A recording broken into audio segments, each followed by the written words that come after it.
Good morning my dear students. कुछ short answer type questions है, फिर से बता रहा हूँ। ऐसे क्वेश्चंस एंट्रेंस में आते रहते हैं और एक नंबर वाले क्वेश्चंस में ये पूछे जा सकते हैं। ठीक है बेटा, 4 क्वेश्चन पहले मैं आप लोगों को सिखाऊंगा।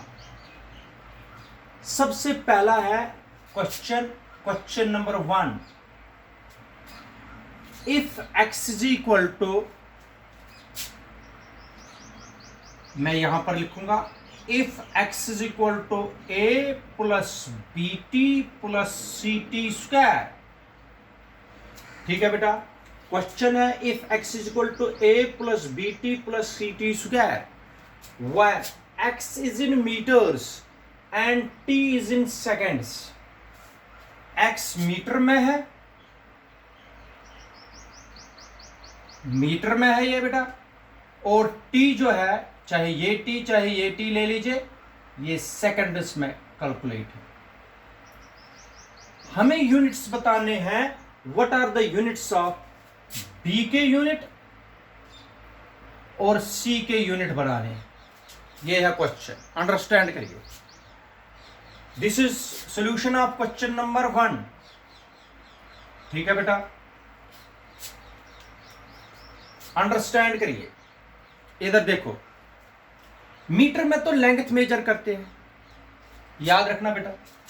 अगर लेंथ है ये, अगर ये लेंथ है, x क्या है, लेंथ, क्योंकि मीटर उसमें लेंथ मेजर करेंगे, तो लेंथ को लेंथ तो लेंथ के बराबर होगी। इसका मतलब ए बी लेंथ है,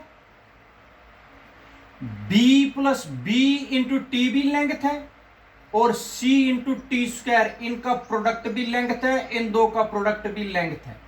length plus length is again length. इसका मतलब हो गया लेंथ को लेंथ ही ऐड किए जा सकता है, लेंथ को मास ऐड नहीं कर सकते। इसका मतलब length plus length is again length, mass plus mass is again mass. Mass को लेंथ ऐड नहीं कर सकते हैं। 3 kg plus 5 kg is equal to 8 kg। हम ये नहीं बोल सकते हैं 3 meter plus 5 kg। 3 meter plus 5 kg कभी हमने किया ऐसा एडिशन? नहीं, ये गलत है। हम लिखेंगे 3 kg प्लस 5 kg, ये ठीक है। Mass plus mass is equal to 8 kg। 8 kg mass plus mass is equal to mass. इसी तरीके से 3 meter plus 5 meter is equal to 8 meter. इसका मतलब length plus length is equal to length. Length plus length is again length, mass plus mass is again mass. ये याद रखना बेटा। तो क्वेश्चन के हिसाब से अगर देखेंगे हम, इस क्वेश्चन पर आप लोग देख लीजिए, यही दिमाग में रखना है। Length plus length is again length, mass plus mass is again mass. इसका मतलब ये भी लेंथ है, इन दो का प्रोडक्ट भी लेंथ है, और इन प्रोडक्ट का भी लेंथ ही है। ठीक है बेटा, length plus length is equal to length, ये भी लेंथ है। ठीक, length plus length is equal to length. अब हमें b और c का यूनिट्स बताने हैं। ठीक है, इधर देखो, b इंटू टी, b क्या है बेटा, लेंथ। b इंटू टी है, b है लेंथ, क्योंकि लेंथ का यूनिट ही मीटर है। इसका मतलब b इंटू टी मीटर है, लेंथ का यूनिट क्या है, meter. b is equal to m upon T, meter upon time. मगर टाइम का यूनिट क्या है बेटा, मीटर तो लेंथ का यूनिट है, टाइम का यूनिट क्या है, सेकंड। इसका मतलब b is equal to meter per second. Meter per second को ऐसे भी लिख सकते हैं, मीटर सेकंड रेज पावर -1। ये बन गया b के यूनिट्स, बना दिया हमने b के यूनिट्स। ठीक है, मुश्किल है बेटा, कोई मुश्किल नहीं, आप लोग देख लीजिए। मगर c इंटू टी ये भी लेंथ है, ये भी लेंथ है, ये भी लेंथ है। c क्योंकि x जब लेंथ है, ये भी लेंथ है, ये भी लेंथ है, ये भी लेंथ है। इसका मतलब c इंटू टी स्क्वायर भी है लेंथ। इसका मतलब c इंटू टी स्क्वायर का भी यूनिट बेटा मीटर है। c is equal to meter upon T square. Time का यूनिट क्या है? सेकंड, हो गया meter upon second square. c का यूनिट बन गया मीटर पर सेकंड स्क्वायर और मीटर सेकंड रेज पावर -2। ये बन गए बेटा यूनिट्स। किसके बना दिया हमने यूनिट्स? b और c के। मगर याद रखना किस बेस पर? Length is always added to length. ये भी लेंथ है, ये भी लेंथ है, ये भी लेंथ है, तभी length plus length plus length बन जाएगी लेंथ। इसका मतलब इसका भी यूनिट मीटर है, इन दो का भी यूनिट मिला के मीटर है, इन दो का भी यूनिट मीटर बना के meter plus meter is again meter. Length plus length is again length. ठीक। अब क्वेश्चन नंबर 2। इनके स्क्रीनशॉट्स आप लोग ले सकते हो अपनी इंफॉर्मेशन के लिए। ठीक है बेटा। Question number 2।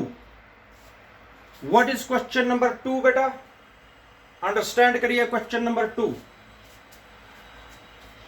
x is equal to 80 plus BT square. ये तो आप लोगों को आएगा, कर सकते हो बेटा। अभी मैंने ऐसा ही क्वेश्चन समझाया। x तो मीटर्स में है, t सेकेंड्स में है। ठीक है बेटा। अगर x मीटर में है तो इसका मतलब x जो है बेटा ये लेंथ है। ठीक। a into T b length है। ठीक है। Plus b into T square length plus length बन जाएगी length. Length plus length is equal to length. ठीक। लेंथ को मास के साथ ऐड नहीं कर सकते, मास को टाइम के साथ ऐड नहीं कर सकते। लेंथ को लेंथ ही ऐड होगी, टाइम को टाइम ही ऐड होगा, मास को मास ही ऐड होगा। शाबाश। लेंथ है। शाबाश, बता दीजिए। अब किसका यूनिट चाहिए हमें? a और b का। This simplifies that a into T is equal to length. इसका मतलब a इंटू टी का यूनिट है मीटर, क्योंकि लेंथ का यूनिट मीटर है। a is equal to meter upon time. Time किस में है? सेकंड्स में है, हो गया meter per second. a is equal to meter per second और meter second raise power inverse, ऐसे लिख सकते हो। ये बन गए यूनिट्स किसके? a के। अंडरस्टैंड? शाबाश। इसके बाद है BT square. BT square is equal again length, क्योंकि इन दो का सम भी, इन दो का मल्टीपल भी लेंथ ही है। ठीक है। तो B is equal to length का यूनिट कितना है? BT square is equal to meter. ये तो मीटर है। B is equal to meter upon T square. Meter upon time है सेकंड, हो गया second square. B is equal to m meter per second square और meter second raise power -2। ये आ गया बेटा B के यूनिट्स, ये आ गए A के यूनिट्स। एक क्वेश्चन आप लोगों को करने को बोलूंगा, वो कर सकते हो आप लोग। Try yourself. देखो बेटा, x is equal to a plus B T square plus C T cube. Calculate. a x तो मीटर्स में है, टाइम सेकंड्स में है, आप लोग ये बेटा आप लोगों को खुद करना है, ट्राई योर सेल्फ। आप लोगों को यूनिट्स निकालने हैं बी के और सी के यूनिट्स, ठीक है बेटा। दिस क्वेश्चन आप लोग यहां से स्क्रीनशॉट लेके आप लोग कर सकते हो। तो a plus B T square plus C T cube, calculate the units of B and C. ये कर लीजिए, फोटोग्राफ फिर ग्रुप में शेयर कर दीजिए, ठीक है बेटा। This is question number 2। Now the question number 3।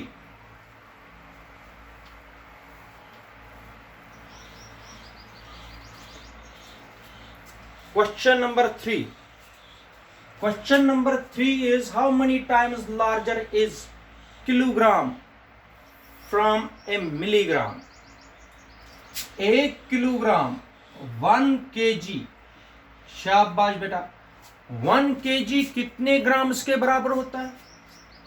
1000 grams के बराबर हो गया। 10 रेज पावर 3 ग्राम्स। यहां तक ठीक है। 1 ग्राम में कितने मिलीग्राम्स होते हैं? शाबाश बेटा। 1 ग्राम में कितने मिलीग्राम्स होते हैं ये आप लोगों को पता होना चाहिए बेटा। 1 ग्राम में कितने मिलीग्राम्स होते हैं, that is the question. You have to understand it. बोलो बेटा, 1 ग्राम में कितने मिलीग्राम्स होते हैं बेटा? शाबाश। क्वेश्चन है, फिर से बता रहा हूं, 1 kg को हमें कन्वर्ट करना है बेटा ग्राम्स, और फिर हमें देखना है मिलीग्राम्स। ये है क्वेश्चन। अब आप लोग देख लीजिए, 1 kg इज इक्वल टू 1000 ग्राम, ये तो ठीक है। 1000 को हमने बना दिया 10 रेज पावर 3 ग्राम्स, मगर 1 मिलीग्राम का मतलब हो गया 10 रेज पावर 3, 10 रेज पावर नहीं, 1 gram is equal to 10 raise power 3 milligrams. 1 gram में कितने मिलीग्राम्स होते हैं? 10 रेज पावर 3 मिलीग्राम्स। इसका मतलब हो गया, इस ग्राम के बजाय क्या लिखेंगे हम? 10 raise power 3 multiply 10 raise power 3 milligram. इसका मतलब हो गया 10 रेज पावर 6 मिलीग्राम। तो 1 kg कितना बड़ा है मिलीग्राम से? 10 raise power 6 milligram. 10 raise power 6 milligrams makes 1 kg. This is question number 3rd. ठीक है बेटा। Now the question number 4th. Question number 4th. ठीक है। What is the difference between M and capital N है बेटा, capital N M और N M। ठीक है बेटा। इसको पढ़ते हैं M N, मिली न्यूटन। मिली न्यूटन, मिली न्यूटन का मतलब हो गया मिली 10 रेज पावर -3 न्यूटन।